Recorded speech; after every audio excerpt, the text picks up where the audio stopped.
life living and making a living can sometimes wear us out, grind us down, and dull our senses.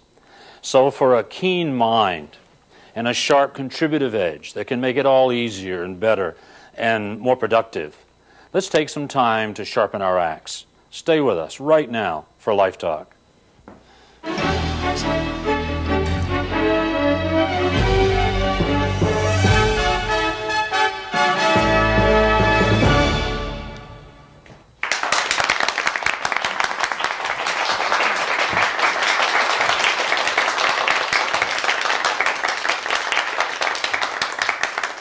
Thank you. You've dropped right in the middle of something here. You've either purposely selected or surfed to Life Talk. And like I say, perhaps you were here last week. We're not going to review, but as you stay with us, you're going to get a sense that we're talking about commitment, which leads us to a concept we're going to call stratisizing, which we'll cover pretty thoroughly before we get through this half hour. We've done this all over the hemisphere, and it's pretty fascinating. I remember when I first started out talking about these kinds of things, I went to a place to get that bowl that you see on the table, and this lady asked me that one time, she said, what are you going to do with that bowl? That's not just a bowl for you. And I told her all about this, and she said, I've heard that before. And you can imagine my heart sank a little. I thought I'd discovered something. I realize now that there are zeitgeists out here. I mean, people becoming aware of something at the same time all over the planet. Really kind of fascinating how that works. But I said, really, where had you heard about it? And she said, well, the assistant pastor did it for the kindergarten class here a couple of weeks ago at church. Pretty high cotton, you know. I said, oh, really? And I said, what was the analogy? You know, what was the story? What was the moral?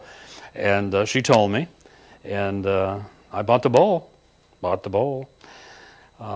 couple, 3 years after that, I was in Arlington, Texas. I've been invited out there to speak to a swap meeting. Now, that was salespeople with a purpose, by the way. Don't get any. Club didn't make it. Don't know why exactly, but anyway. I had arrived early, and I had my paraphernalia down here, and an early arrival came by and says, oh, so you're going to do the old beans and walnut thing, huh? And boy, my heart sank again. I said, oh, gee, where did you hear it? And he said, well, I didn't hear it, and I read it in a book. Well, that was just about the end of my career, I thought. Hey, whiz. I said, what was the name of the book? He said, University of Hard Knocks. Perhaps if you have the book or know where I could get it, I could see it now. But I asked him at the time, do you have it? He said, yeah. And I said, could I see it? And yes, and I never saw him again. But I did ask him, I said, what was the moral? What was the issue? What was the idea? And he told me clearly. And here it is in 1999, and I'm still doing it. Because it was the wrong analogy. There was this feeling that the idea is to get a good education and get into the rat race, to participate, to compete. You know what I mean? And that if you work hard and pay the price and sacrifice it, someday you'll make it to the top. And our contention over the years has been that's not the way it works. There's another issue out here, and it's about capturing stature, about making commitments in order to assimilate, to absorb, and to acquire the knowledge and the skill and the power that's available to you in order to make a major contribution. And out of that process, there is stature and natural evolvement and an elevation, 100% of the time. It's a law. It has to work that way. There is no question. We got through last week, we were talking about making commitments and what have you. And I wanted to kind of review some ideas that we have come up against with astute audiences, quick minds. I remember one time, this one fellow, old farmer, when he saw those walnuts come to the top and heard me talk about stratisizing, it was just, sort of like this explosion came out of him in the seminar. And I said, what was that about? And he said, oh, that's all right. I said, no, what was it really? And it sounded important. And he said, well, I'm a little embarrassed. And everybody encouraged him. And he said, well, I'm a farmer. And he says, quite frankly, every spring I've wondered over the years where all those dadgum rocks came from. Because every spring he cleared his fields, and every spring they were back again. And somehow it had never connected. It's a different time now, of course. It was fascinating. Had another fellow one time. This is pure delight. Said, "Oh, Moses, the only thing that proves is you got to be nuts to get ahead." It's kind of good. And he's right. He's right. I understand that because committed people who make commitments and complete them, have about them a certain enthusiasm. Ever heard the word? Enthusiasm. The Greeks, the Greeks meant, when they coined that word, divine madness. Divine madness. In other words, enthusiastic people, committed people, oftentimes are so different that people are almost put off by them. They move a little quicker, they think a little faster, they talk a little quicker, they're more animated in many, many ways. And people kind of back away sometimes. They don't understand it. And yet, the Greeks recognized that those were the people who got things done. It was a fascinating thing. And so, sometimes if you begin on a quest and an intention of making commitments and completing them, you're going to be subject to some ostracization. Those people are going to question you and wonder what you're up to and say you're not the same as you used to be. Come and play. That can happen. But I tell you, it's worth it in the long term. There's no question. A lot of issues in here. I wanted to talk about this for a second too. Suppose we buried these walnuts in that jar and left it alone. Just walked away and just left it there. And never touched it. Just went on about our business, checked occasionally, see what was happening. Would those walnuts ever come to the top? It's a tricky thing. They would, because there is movement here. The earth is spinning, it's hurtling through space, there's the ocean tides, there's earthquakes, ground movement, storms, machinery, traffic going by, enough volatility where eventually that would occur, but it's going to take a long time. You understand what I mean? Now, what's the message there? See, that if you're going to cause the law to work for you instead of against you, because it's going to work. You understand that all of our laws, gravity is a blessing and it can be deathly. You can go both ways, can't it? Same thing here. The law will work for you or it'll work against you. Okay? And so in order to get it to work for you, what we suggest is that you look for volatile places to run and play. So long as you stay secure and safe, people go out looking for a job where there's no challenge. Well, how can they ever expect to elevate? It's not going to happen. In those, you've got to find where there's tumult, trouble, and challenge and what have you, and get right in there and be part of the, what? Solution. Those contribute to what's going on, and you will hurtle to the top. You'll be a leader very, very quickly. That's just the way it works. In other words, in our society today, the greatest risk that we can take is not to take one. The greatest risk we can take is not to take one. Otherwise, we're going to get left behind. And you see evidences of that every time you turn around. It's terrible. The word, by the way, we better develop this, is stratisizing.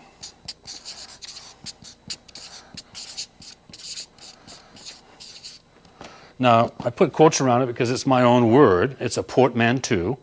As you take two words and stick it together to make another word, that's called a portmanteau.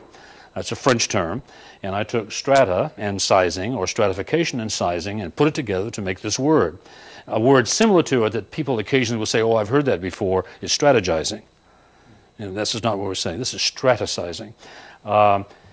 And what this is, the definition of it would be that it's an adverbial consciousness. It's an adverb, and it causes us to be conscious of our propensity to expand or contract as we respond or react to life circumstances.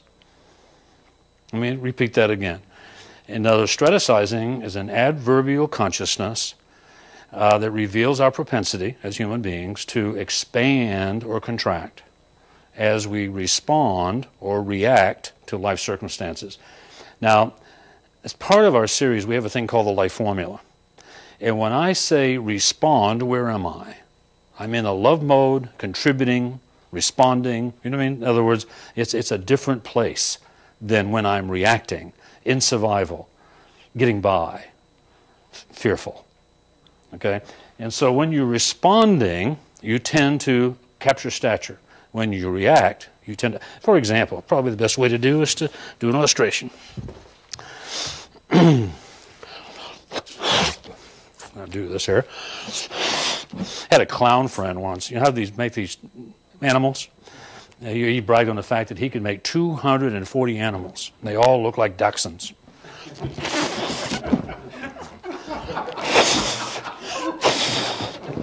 Okay, here's what this is about.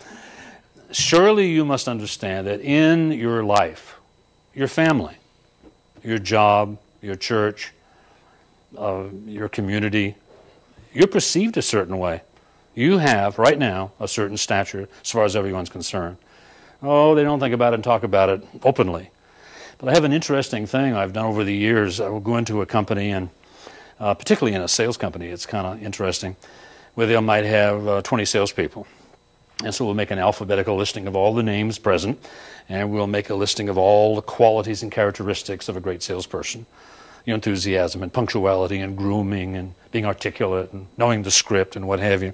And we ask people to draw lines from names over to those characteristics. Follow what I'm saying? Who is the most enthusiastic? Who's the most punctual? Who's the best groomed? Who's the best spokesperson? And I'll tell you, it's frequently almost unanimous. Everyone's agreeing. Even, sometimes I'll put on the list, who's the most likely to lose their job? All the lines will go to that one guy, including who? That guy. Yeah, I mean, we do know. Like if someone prepared a list, where would you be on it? Think about that. If someone prepared a list, where would you be on it? Well, the mind goes, well, what kind of list? Is this from a top to bottom list or, bottom to top? It doesn't matter. It's your list. You have a certain stature. Now, here's the thing. If this is your stature, in whatever community you happen to be in or environment, and you don't do anything about it, you just kind of maintain. What's going to happen to this balloon if it just maintains, if nothing happens? Is it going to be bigger or smaller? It's going to get smaller, yeah. Some osmosis is going to take air out of it. Especially, suppose there's balloons around it that are getting bigger. It's getting smaller, isn't it? It's all relative, isn't it? It's the same thing here. For example, in your life and mine, if we're conscious of this, see, if we decide to plus size, say, for example, if we read a book, no question there's some stature, But if we don't convey it to anybody, if we don't practice it, we can lose something. You know what I mean? Yeah. Or we can have a moment of kindness and graciousness, and we're perceived differently. And then we can fly off the handle and have a temper tantrum and lose a lot. You know what I mean? It can up and down all day long, every day. This stratisizing is going on. We're contending that you can be in command of that by following these premises. To get into a commitment state, be conscious of what you're accumulating, absorbing and assimilating, and then make those contributions. And inevitably, you're going to grow. We all are subject. Perhaps. I can give you an illustration. Years ago, there was a new national sales manager assigned to our sales force. He came in from the East Coast, and he was a nice-looking guy, very articulate, and seemed pretty capable.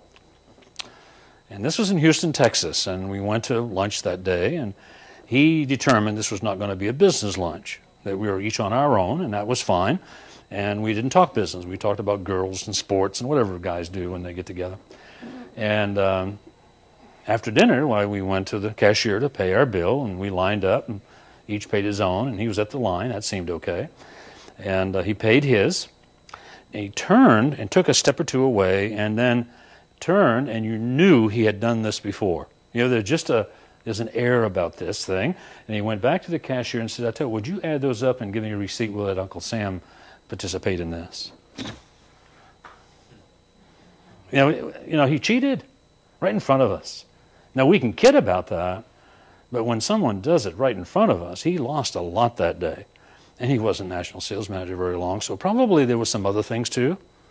You know what I mean? Some other traits that he exhibited that lost that stature that he'd been able to achieve. You have to be careful.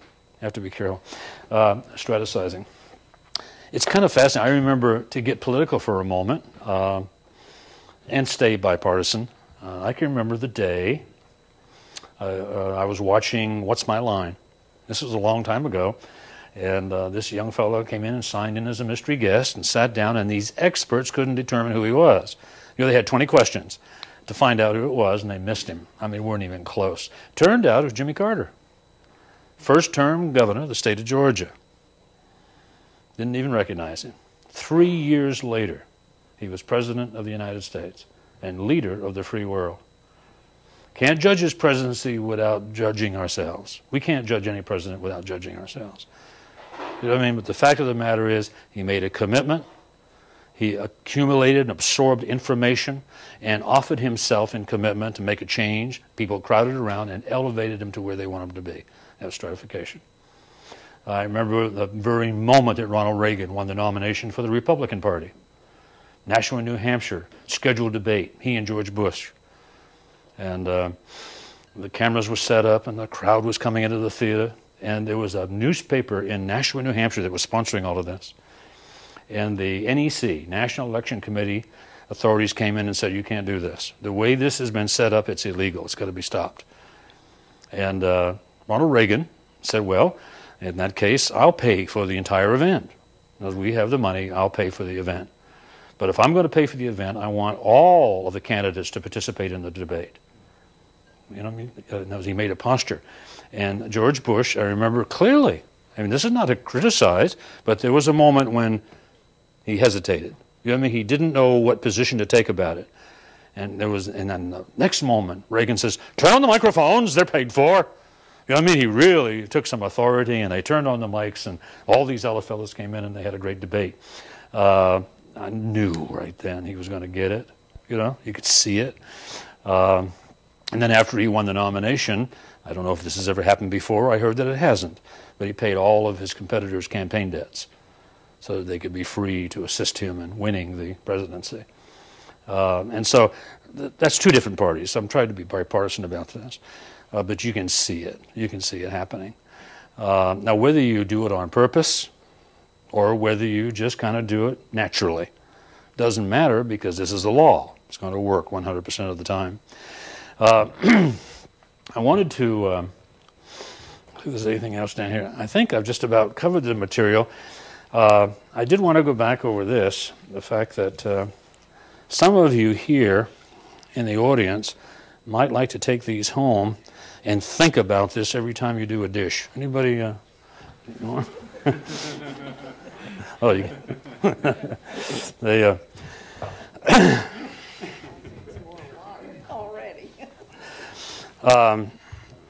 Stratisizing is a meaningful thing to me. Pardon? Stratisizing is a meaningful thing to me in that it happened as a young boy. It gave me an insight into making commitments, and I wanted to just convey some of the things that it seems somehow to produce. For example, I can remember when I joined the Navy, I had about 10 days before I was to leave, and everybody who had ever been in the service, and some who hadn't been, gave me one counsel. There's something you don't do in the military, and what's that? Don't ever volunteer. Yeah.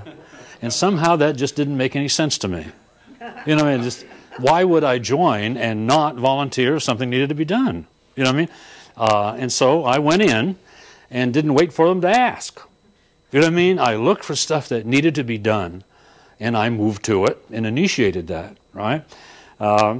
What it meant was that in 10 years in the military as an enlisted man, never stood a watch, never stood an inspection, never had to stand and let the officers come by and check me out. Not one time. Now, if you've been in the military, you know that's quite extraordinary. Never have a watch, never stand inspection. And for 9 out of the 10 years, I had an open gangway Now, what that means in the Navy is I've got a pass. I can come and go as I choose, anytime, any day. How do you do that? You know, how do you do that? It's just that when you're willing to do more than you're expected, there are those people who say, leave him alone. He may what? Stop. Yeah, just leave him alone. Don't mess with him. And the reason it worked there, I'm sure, is the same reason it worked when I was in high school. In high school, I came and went as I chose. It was amazing. I'd skip school 2, 3, 4 days at a time, out working projects and one thing and another, and never had a teacher say, where were you at class? Never had a truant officer call on me or give me any trouble. Yeah, I'd be out of school all day, come in to go to football practice, and teachers would see me and never say, where were you at class?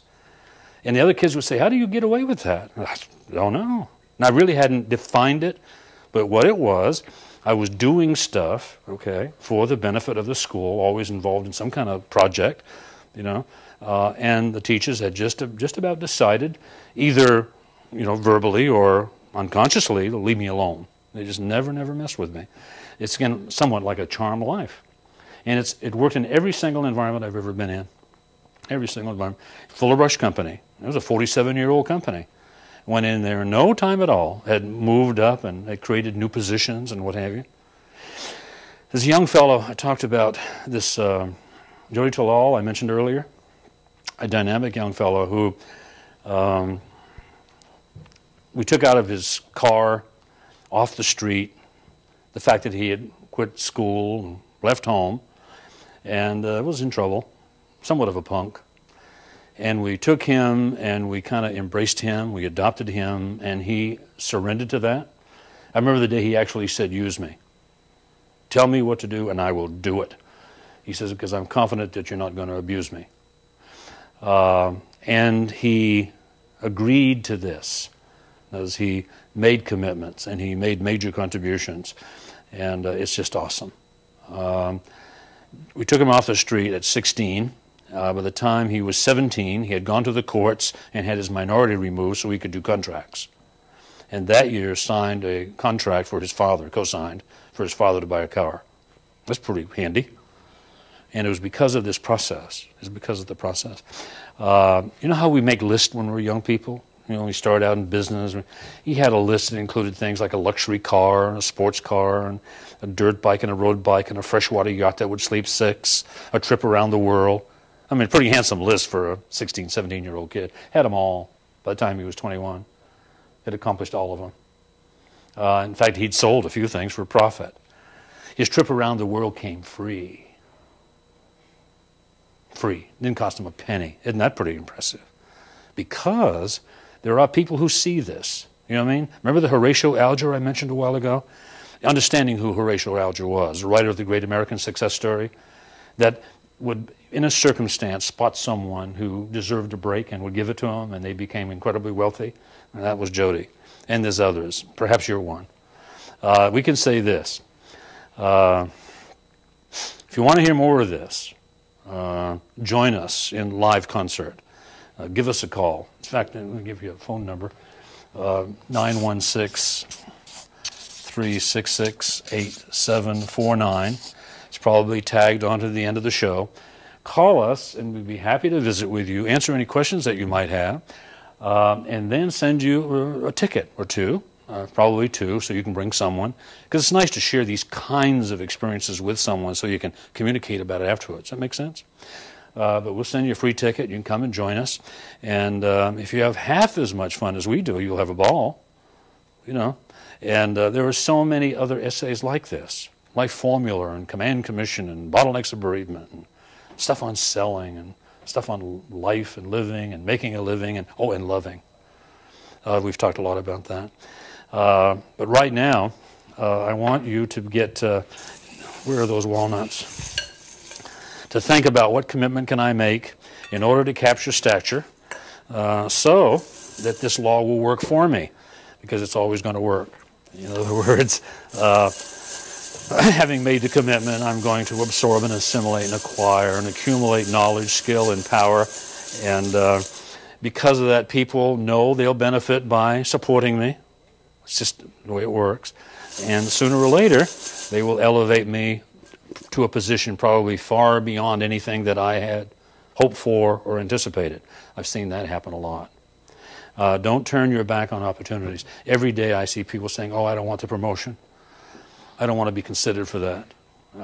Don't do that to the people who understand. All my life I've been encountering people where I saw more in them than they recognized in themselves. You've had some of those experiences yourself if you've been leading people. And don't disqualify yourself. There are laws that you can acknowledge and practice, if you would, and come to the top 100% of the time. Stratisizing. Any questions or comments? Yes? Am I a bean or a walnut? Oh, thank you. Thank you. Isn't that delightful? That's not the first time that question got asked. What are you saying, Bern? Am I a bean or a walnut? Well, you know, a speaker will always be solicitous with his audience. You have to be. And so I said, well, you're all walnuts, of course. And you are. You're all walnuts. However, my experience is a lot of people are wearing bean suits. They've been stuffed into them by, you know what I mean? Yeah, they got this, you know, the little snowsuits that want to let a kid play? Yeah, they got a bean suit on that, that keeps them from moving forward. A bean suit that they were thrust into by parents, perhaps, and siblings, and peers, and teachers, and churches, and whatever. And by the time, you get around 12 years old, you began to don your own. You began to kind of edge into these things as a protective device so as not to be discovered. You know what I mean? You put on your bean suit. The good news is there's Velcro strips. Used to say zippers, but that's old-fashioned. There's Velcro strips in that bean suit. There's a Velcro strip that goes from the neck down to the crotch that's real easy to strip open, and it's called commitment. You know, you start making commitments, and you begin to emerge. There's another strip along this right arm, or your left one if you're left-handed, but your power arm has a strip along here called the life formula. You've got to get it under your belt. You've got to get that installed, if you would. There's another one down this side called forgiveness. Learning how to do that effectively can help you emerge. And there's so many others. But as it stands right now, we're going to say thank you and go make it a good day for somebody. That way 2 people would have had a nice day. 2 lives would have been enriched, enlivened, and enhanced. Thanks. Thank you. It saved my butt. Good question.